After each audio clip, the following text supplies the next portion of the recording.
I used the power of hatred to generate 2 million views, 4,000 followers. I became so fucking viral. People made edits of me, people made reaction videos to me, and this took me less than 7 days. We'll get back to this later because I learned this from big companies with infinite budgets where they have infinite time to really profit off of Gen Z, to manipulate people like you.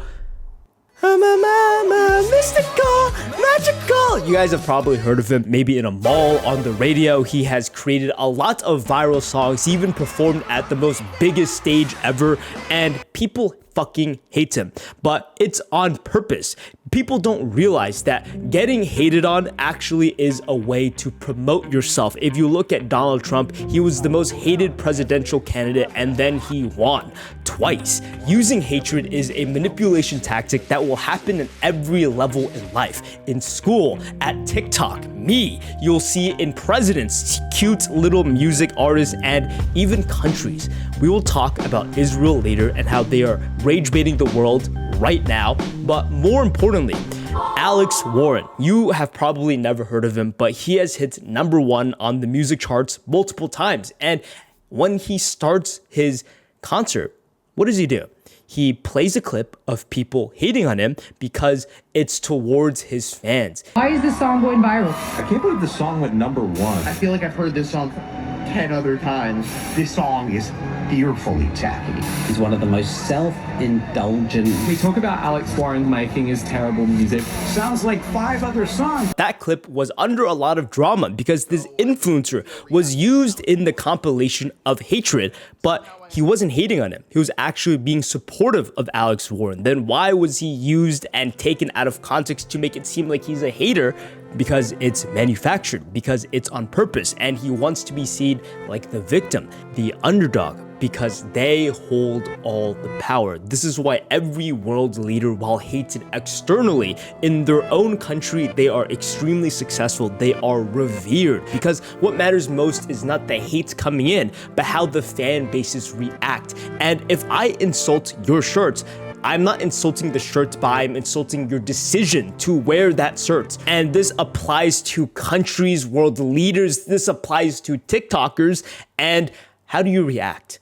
It's not that, oh, you have a very good point, my shirt looks stupid. You double fucking down. You are not going to make fun of my favorite musical artist, Alex Warren. You are not going to make fun of my favorite country, Israel. And you're not going to make fun of Trump because I like him. I am being attacked. We are being attacked. We must stay united. I used the exact same tactic, and that's the reason I went so viral. Gerber is a fat fucking loser, and I'm not rage baiting because genuinely, he makes a bunch of videos trying to be funny, not funny. The only thing intriguing about him is that he looks really ugly. That specific video got 100,000 views, which is not much, but created a chain reaction of every other TikToker influencer that is within the same niche having this need to respond, because I'm not just calling out one person, but an entire genre of influencers. So a lot of people made reaction videos. A lot of people generated millions of views just to recognize this beautiful face. And remember, bad publicity does not exist. There is only good publicity. And guess what? I have been ingrained in people's memories because I left a strong emotional force onto them. And I've done this multiple times with other influencers, and every single time, the influencers can't help but give a reaction video towards it, only indirectly pushing me. But short term, they get that little, yeah, my fan base loves this video because there's a hater. I really own that hater. President Obama will go down as perhaps the worst president in the history of the United States! Exclamation point at real Donald Trump. Well, at real Donald Trump, at least I will go down as a president. Again, it was part of the game. And you can see this done with something a lot more serious, a lot more of a controversial topic, but Israel. What has Israel been doing? I can't say it, but I'll show it on the screen. And the reason why they're doing that is actively rage baiting other people. I got this idea from another YouTuber named Predictive History, where he predicted Donald Trump winning the election. He predicted Israel going to war, and he's predicting that Israel is rage baiting the entire world, making themselves to be an enemy because they want the world to hate them. Because by doing this, they create the ultimate taboo, right?